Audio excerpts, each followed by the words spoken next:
Most people have never heard about the catastrophic health effects of nitrogen oxide emissions from diesel engines. Everyone knows about carbon dioxide causing climate change, but so does nitrogen oxide. The World Health Organization attributes over 3 million deaths a year to nitrogen oxide emissions, and hundreds of thousands of people are diagnosed yearly with compromised respiratory sickness caused by breathing diesel exhaust fumes. It hangs low in the atmosphere like a poison fog that we breathe every day.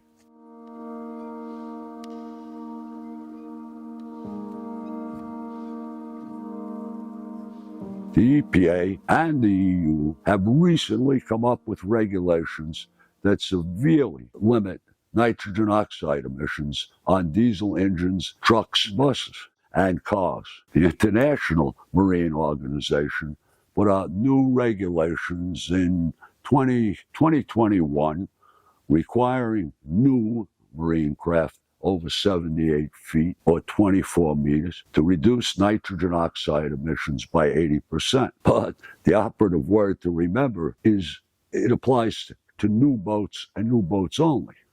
There are proposed regulations in the EU, especially in the Baltic Sea, where they've got major nitrogen oxide problems for existing boats. But we're into the paradox. There's no way to enforce them without new marine-based technology.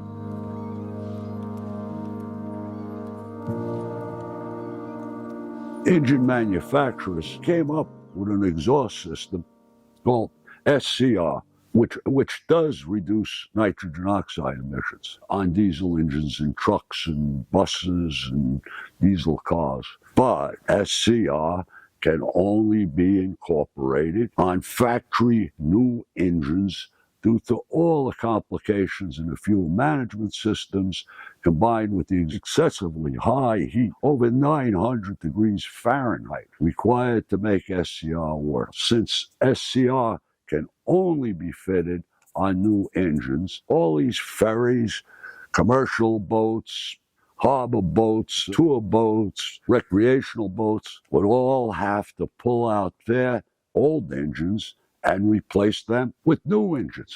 It's an economic impossibility. The major problem is there's over 650,000 boats currently on the water, and they're pumping tons and tons of nitrogen oxide and carbon dioxide into the air every day. All of these boats will continue to choke the environment for decades.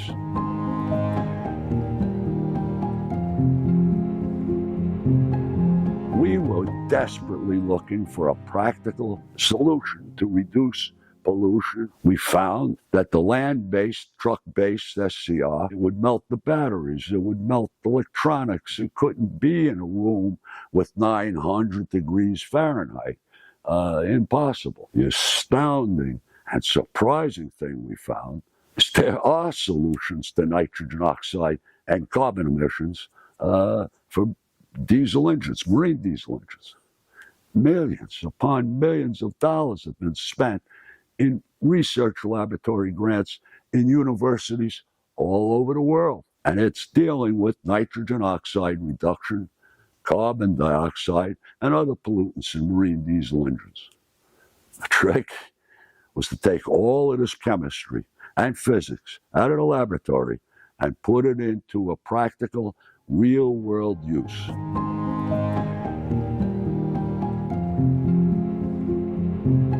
We come up with an internationally patented solution to this global climate change crisis with Stec's reactive cyclical induction. And it's actually reducing nitrogen oxide by 80%, and we're getting some carbon dioxide reductions by over 25%. Stec's RCI didn't come out of a think tank or MIT. It came out of a company, Shannon Boat Company. We're a boat building company. We have decades of experience, practical, hands-on experience in designing marine exhaust systems.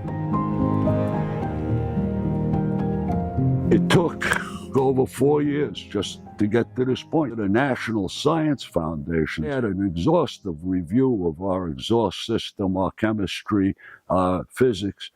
They awarded us with a substantial financial grant to help us reach this important threshold. Now, we still have a way to go, but we have proved that RCI is the way to go. I could say that because we have an RCI unit actually working in a 15-year-old 32-foot lobster boat with the original diesel engine. We removed the existing exhaust hose and muffler and replaced it with our latest RCI unit.